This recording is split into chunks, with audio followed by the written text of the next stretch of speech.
Nadie le creyó cuando decidió construir su casa en una cueva. Todo el pueblo se burlaba, convencido de que no sobreviviría ni una semana durante el invierno. Pero cuando una ventisca de 5 días azotó el valle y el frío congeló las calles mientras las casas comenzaban a enfriarse una tras otra, todo cambió. Mientras los vecinos quemaban muebles para no morir de frío, su hogar de piedra seguía conservando el calor. El termómetro colgado junto a la puerta de la tienda general de River Bend marcaba 38 grados bajo cero cuando el viento se detuvo. No disminuyó, no cambió de dirección, simplemente cesó. Edward Miller, que llevaba más de 15 inviernos vendiendo harina, sal, queroseno y herramientas a los colonos del valle, sintió que aquella quietud era más amenazante que cualquier ráfaga. Mientras el viento soplaba, la tormenta seguía su curso. Cuando el aire quedaba inmóvil y el frío se volvía denso y pesado como una piedra, significaba que el temporal había decidido instalarse. La calle principal aparecía casi irreconocible. Los postes de amarre estaban enterrados hasta la barra superior. Las escaleras de madera se perdían bajo una masa blanca compacta y el humo de las chimeneas no ascendía, sino que permanecía suspendido a la altura de los tejados, formando una bruma grisácea que olía a leña verde y desesperación. Las casas, levantadas con tablas traídas a gran costo desde el este, tenían paredes delgadas y techos altos que parecían hechos más para impresionar que para resistir.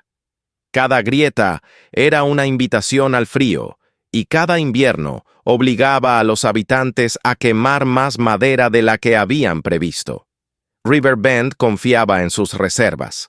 Cada familia había apilado leña durante el otoño, calculando con prudencia cuántos días de heladas podrían soportar. Sin embargo, aquel invierno había sido engañosamente suave al principio. Enero había ofrecido días templados que relajaron la vigilancia de todos. El consumo de combustible ya superaba lo habitual, pero nadie quiso admitir que estaban gastando demasiado pronto lo que necesitarían más adelante.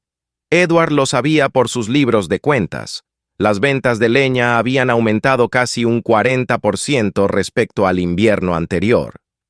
Aún así, la mayoría seguía convencida de que todo estaba bajo control. Mientras el silencio helado envolvía el pueblo, Edward pensó en la mujer que vivía sola en la ladera de Stone Hill. 6 meses atrás, había sido objeto de bromas y comentarios incrédulos.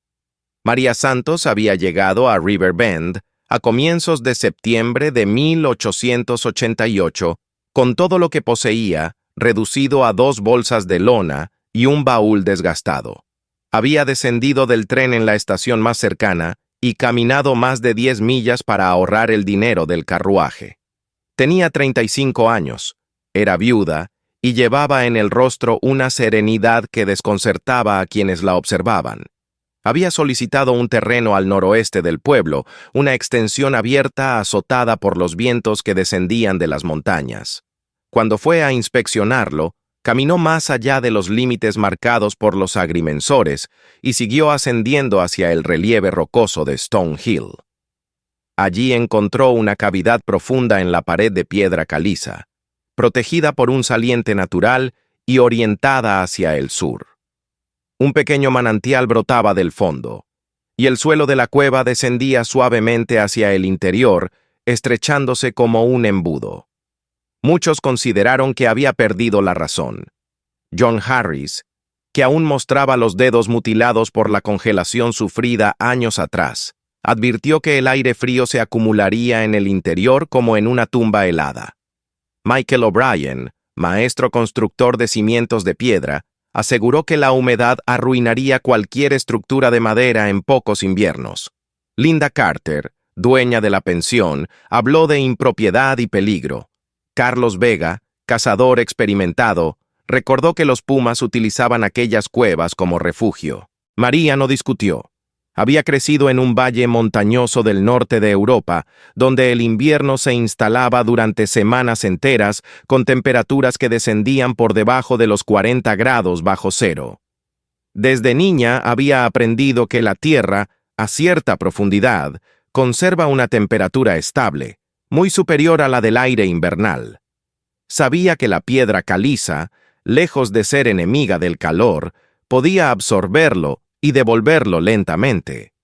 Sabía también que el tamaño de un espacio influye directamente en la energía necesaria para calentarlo. Durante 3 semanas, observó la cueva antes de comenzar a modificarla. Estudió la trayectoria del sol, la inclinación del terreno y la salida del agua. Comprobó que el saliente rocoso protegía la entrada de la nieve directa.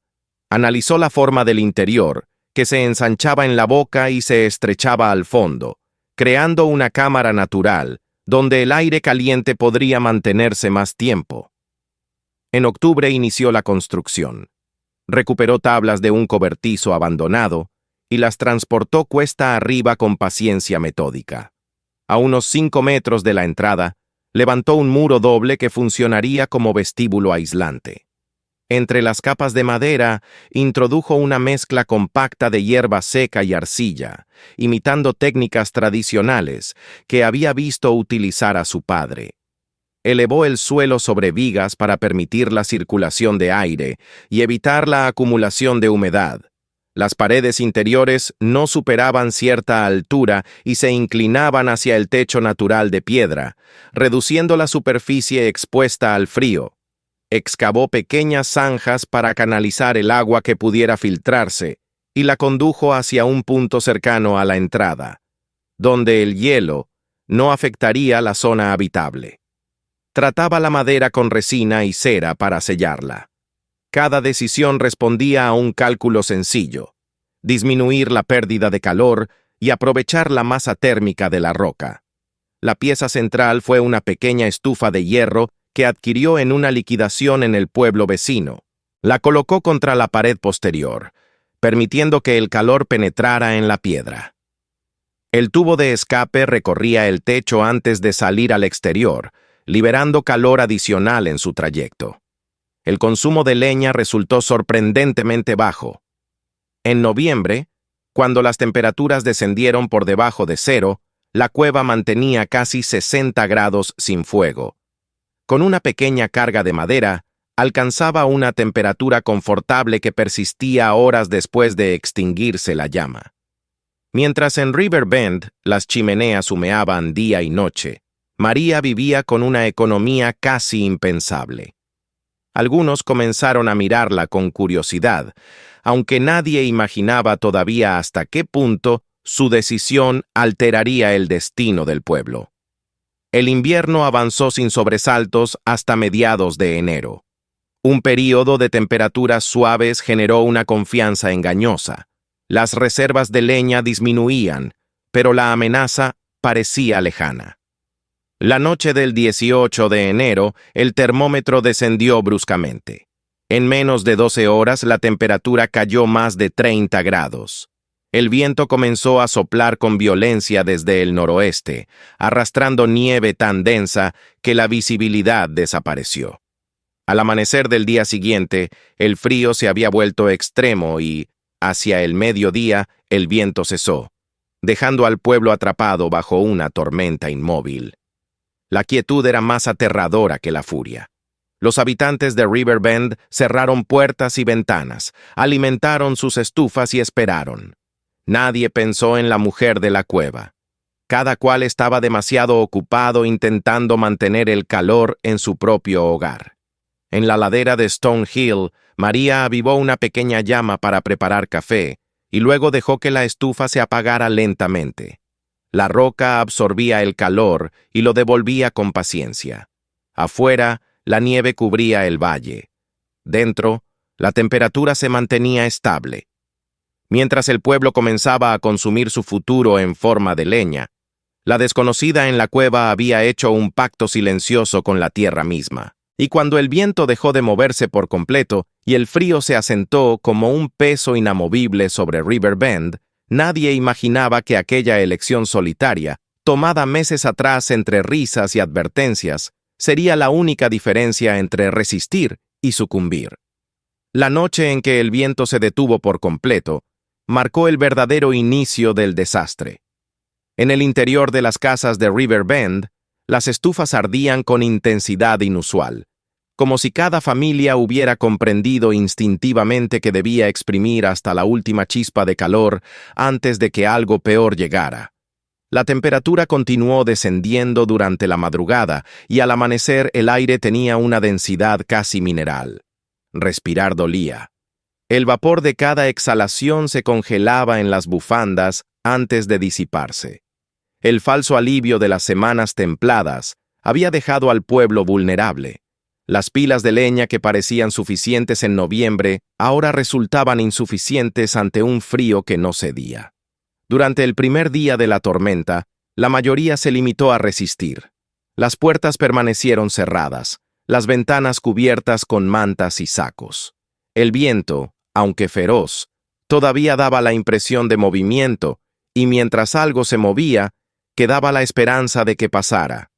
Pero el segundo día trajo consigo un cambio más inquietante que cualquier ráfaga. El viento cesó. La nieve siguió cayendo, lenta y constante, acumulándose sin dispersarse.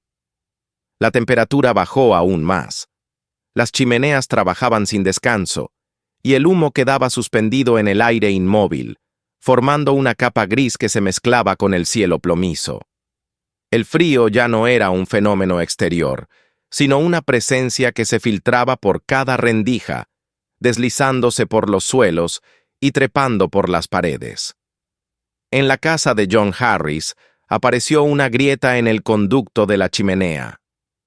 El humo comenzó a regresar al interior, obligándolo a reducir el fuego hasta casi extinguirlo.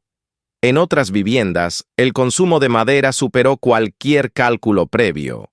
Las familias dormían vestidas, agrupadas en una misma habitación para conservar el calor corporal. Los niños despertaban con las mejillas pálidas y los labios secos. El cansancio se acumulaba porque nadie descansaba de verdad. El frío era una vigilancia constante. El tercer día reveló la fragilidad del sistema sobre el que River Bend había construido su seguridad. Varias familias agotaron sus reservas de leña antes de lo previsto. Intentaron salir para conseguir más, pero la nieve superaba la altura de las rodillas y el aire congelaba los pulmones en pocos minutos. Michael O'Brien intentó llegar al depósito de madera, pero tuvo que regresar antes de completar la mitad del trayecto. La piel expuesta se volvía rígida en cuestión de segundos. Al caer la tarde, algunas casas comenzaron a quemar muebles. Sillas, marcos de puertas, incluso tablas del suelo fueron arrancadas para alimentar estufas exhaustas. El olor a barniz y madera vieja impregnó el aire estancado del pueblo. En la vivienda de los Hendricks, una niña pequeña dejó de llorar y permaneció inmóvil entre los brazos de su madre. Su silencio resultó más alarmante que cualquier queja. El cuarto día trajo el primer caso grave de congelación. Un anciano que había salido brevemente para intentar rescatar leña de un cobertizo, volvió con los pies ennegrecidos por el frío. El médico local comprendió de inmediato que si no lograban elevar la temperatura corporal del hombre de forma sostenida, las consecuencias serían irreversibles. Pero ningún hogar ofrecía calor suficiente y estable. La nieve había alcanzado una profundidad que aislaba por completo el pueblo del exterior. El aire seguía inmóvil, como si la tormenta hubiera decidido instalarse indefinidamente. Fue entonces cuando el nombre de María Santos comenzó a surgir en conversaciones susurradas. Nadie había pensado en ella durante los primeros días, absorbidos por sus propias urgencias. Sin embargo, la idea de que alguien vivía en una cueva en lo alto de Stone Hill, en medio de aquel infierno blanco, resultaba imposible de ignorar. Carlos Vega, acostumbrado a desplazarse por la montaña en condiciones adversas, decidió ascender. El trayecto que normalmente le tomaba menos de una hora, se transformó en una travesía agotadora. La nieve llegaba hasta la cintura en algunos tramos, y cada paso exigía un esfuerzo desmedido. El silencio era tan profundo que solo se oía el crujido bajo sus botas. Mientras avanzaba, imaginaba la peor de las escenas. La entrada sepultada, el interior congelado, la mujer tendida en la penumbra. Al llegar a la base del saliente rocoso, se detuvo. La entrada de la cueva no estaba cubierta por la nieve como temía. El alero natural había protegido el acceso, y un sendero estrecho indicaba que alguien lo había mantenido despejado. Una delgada columna de humo emergía del conducto, casi invisible contra el cielo gris, pero constante. No era el humo espeso de una estufa forzada al límite, sino una señal discreta de combustión controlada. Carlos llamó desde la entrada, y tras unos segundos, la puerta interior se abrió. María apareció con expresión serena. En su rostro no había rastro de agotamiento ni de miedo. El interior de la cueva estaba iluminado por una luz suave que penetraba desde el sur. El aire era cálido y seco. No había hielo en las paredes ni olor a humedad. La pequeña estufa ardía con un fuego moderado, suficiente para mantener la temperatura sin derrochar combustible.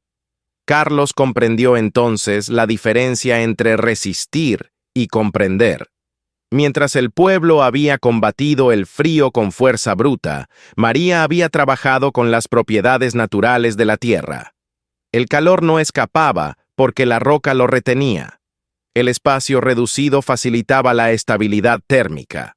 El consumo de leña era mínimo en comparación con el que él mismo había visto arder en River Bend durante los últimos días. Al escuchar la situación del pueblo, María no mostró sorpresa.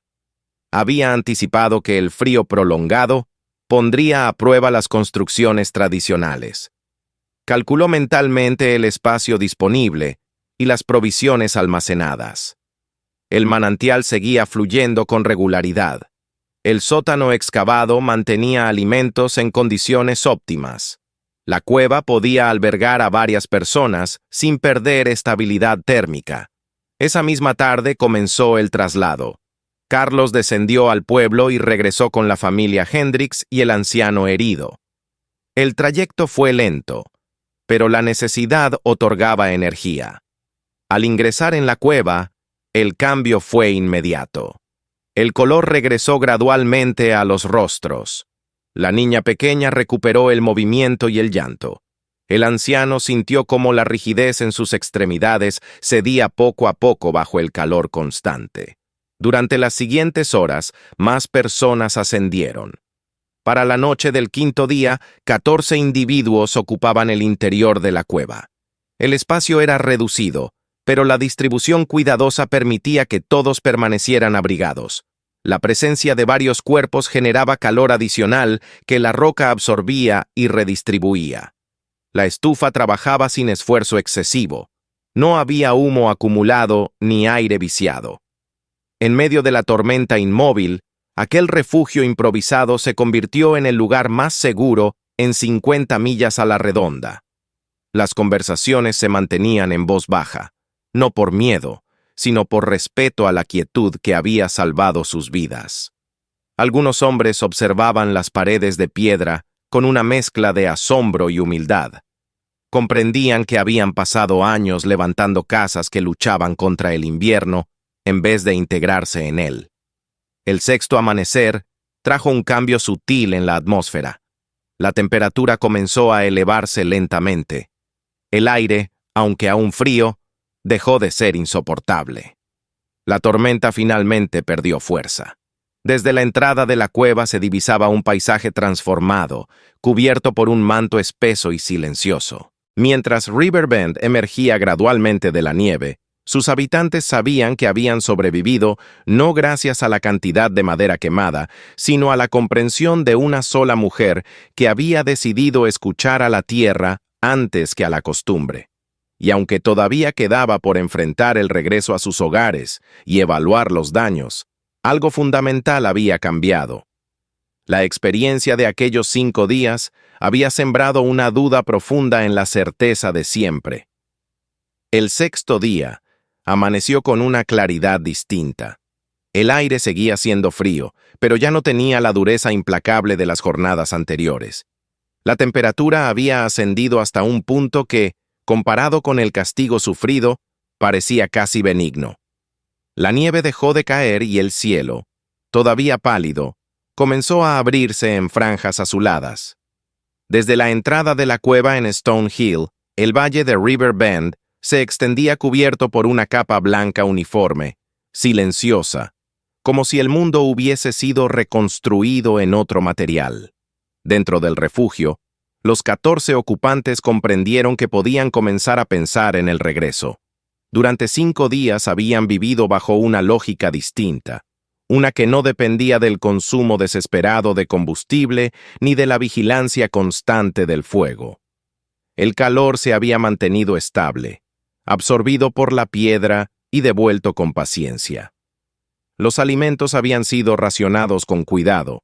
El agua del manantial había fluido sin interrupciones, y la pequeña estufa había cumplido su función sin agotarse. Ahora, al prepararse para descender, cada uno de ellos llevaba consigo una certeza silenciosa que aún no se atrevía a formular en voz alta. El camino de regreso no fue sencillo. La nieve compactada por el frío alcanzaba más de 1 metro en algunos puntos. Sin embargo, el sol comenzaba a reflejarse sobre la superficie helada, y el aire ya no quemaba los pulmones. Las casas del pueblo emergían lentamente del manto blanco, revelando techos sobrecargados y puertas bloqueadas. Al entrar en sus hogares, las familias se encontraron con interiores fríos y dañados. Muchas reservas de leña se habían agotado por completo. Algunos muebles habían desaparecido convertidos en humo. En más de una vivienda, las paredes mostraban grietas causadas por la contracción del material ante temperaturas extremas. El anciano, cuya congelación había preocupado al médico, experimentó una recuperación que sorprendió a todos. La permanencia en un ambiente cálido y constante había detenido el avance del daño. No perdió los pies, y su caso se convirtió en prueba tangible de la diferencia entre calor inestable y calor sostenido. Las familias que habían pasado los días en la cueva regresaron con una historia que no necesitaba exageraciones. La evidencia estaba en sus rostros, en la ausencia de enfermedad, en la energía que aún conservaban. Durante las semanas siguientes, mientras River Bend limpiaba calles y despejaba accesos, la conversación dominante dejó de ser la tormenta y pasó a ser la cueva. John Harris, que durante años había defendido la construcción tradicional con terquedad casi orgullosa, visitó a María con una actitud distinta. Observó nuevamente el interior. Midió con la mirada el grosor de la roca, la inclinación de las paredes y la disposición de la estufa. Entendió que no había sido cuestión de suerte, sino de cálculo. Aquella primavera comenzó a modificar su propia vivienda. Redujo la altura del techo en la habitación principal y reforzó el lado norte con tierra compactada, creando una barrera natural contra el viento. El invierno siguiente consumió menos de la mitad de la leña habitual. Michael O'Brien, cuya experiencia como constructor había alimentado su escepticismo, dedicó semanas a estudiar la técnica empleada por María. Incorporó sistemas de drenaje más eficientes en sus cimientos y comenzó a recomendar a los nuevos colonos que enterraran parcialmente los muros orientados al norte. Descubrió que la tierra podía actuar como aislamiento natural y que el contacto con el suelo no implicaba necesariamente humedad si se diseñaba correctamente. Con el tiempo, cada nuevo edificio levantado en River Bend llevaba alguna adaptación inspirada en la cueva de Stone Hill. A medida que se difundía la experiencia, varias familias excavaron laderas cercanas para crear viviendas parcialmente protegidas por el terreno. No se trataba de copiar la cueva en su totalidad, sino de adoptar sus principios. El pueblo empezó a adquirir una apariencia diferente. Algunas casas presentaban taludes de tierra en los laterales, otras reducían su volumen interior para facilitar la conservación del calor. El consumo de combustible disminuyó de manera notable, lo que permitió destinar recursos a alimentos y herramientas.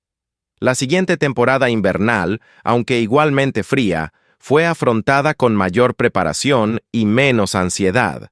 Con el paso de los años, River Bend creció. La reputación del pueblo como lugar capaz de resistir inviernos severos atrajo a nuevos pobladores. No se trataba de una comunidad que hubiera vencido al clima, sino de una que había aprendido a convivir con él. Las construcciones parcialmente enterradas se convirtieron en una característica distintiva del valle. Viajeros y comerciantes comentaban la eficiencia de aquellas viviendas que parecían emerger de la tierra en lugar de imponerse sobre ella. María continuó viviendo en la cueva durante más de una década. El espacio que en un principio había sido visto como extravagante, demostró ser duradero y estable. La madera tratada resistió sin deterioro significativo. El sistema de drenaje mantuvo el interior seco incluso durante los deshielos primaverales. Con el tiempo, ella comenzó a asesorar a otras comunidades que enfrentaban desafíos similares. Su nombre dejó de asociarse con la excentricidad y empezó a vincularse con la prudencia y la previsión. Finalmente, cuando su situación económica se estabilizó y el pueblo ya contaba con estructuras mejor adaptadas, María decidió trasladarse a una casa más amplia dentro de River Bend. La cueva no fue abandonada. Se mantuvo como refugio ocasional y como recordatorio tangible de la lección aprendida. En más de una ocasión, viajeros sorprendidos por tormentas repentinas encontraron allí abrigo seguro. Cuando María falleció años después, el obituario publicado en el pequeño periódico local no la describió como una mujer extraña ni como una forastera obstinada. La presentó como una pionera que había transformado la forma de construir en la región. Se mencionó que más de 40 viviendas en distintos territorios habían sido diseñadas bajo sus principios y que ninguna había sufrido fallas estructurales graves. Pero más allá de los números, lo que quedó grabado en la memoria colectiva fue la imagen de aquellos 5 días en que la diferencia entre vida y muerte estuvo determinada por la comprensión de un principio simple. La piedra en Stone Hill permanece hasta hoy. Las marcas en la roca donde se apoyaron las vigas siguen visibles para quien sabe buscarlas. El manantial continúa fluyendo con la misma temperatura constante, indiferente a las estaciones. La cueva ya no alberga una familia permanente, pero conserva la dignidad silenciosa de un lugar que una vez protegió a 14 personas de un invierno capaz de arrasar con todo.